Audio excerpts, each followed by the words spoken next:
రప్పించాను అన్నాడు. దేవుడు మనల్ని వెలుపులకు తీసుకొచ్చాడు. ఆయన కేవలం పిలవడం మాత్రమే కాదు, మనం ఉన్న పరిస్థితులను బయటికి రప్పించేవాడు.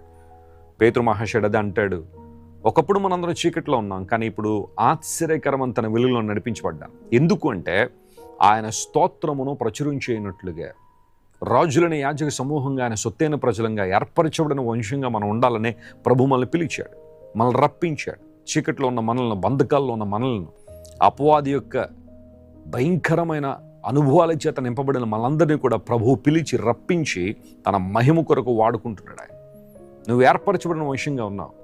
రాజులని యాజక సమూహంగా దేవుడిని చేశాడు. పాత నిబంధనలో ఒక వ్యక్తి రాజుగాను మరియు యాజకునిగా ఉండడం చాలా కష్టమైన పని.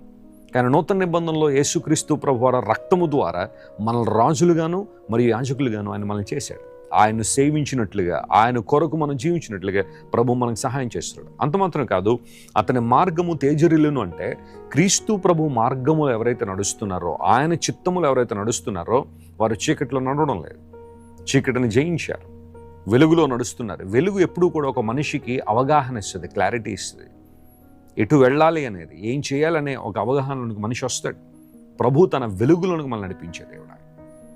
దమస్కు గేటు దగ్గర సౌలు క్రీస్తు ప్రభు యొక్క వెలుగును చూసిన తర్వాత ఆ క్షణం నుండి తన జీవిత యాత్ర, విశ్వాస యాత్ర ప్రారంభించబడినప్పుడు పరలోక ద్వారాలు తన కోసం తెరవబడేంత వరకు కూడా పౌలు క్రీస్తు ప్రభు వెలుగులో నడిచాడు. అతని మార్గం తేజరిల్లింది. అనేక మందిని ఆ మార్గంలో తీసుకురాగలిగాడు.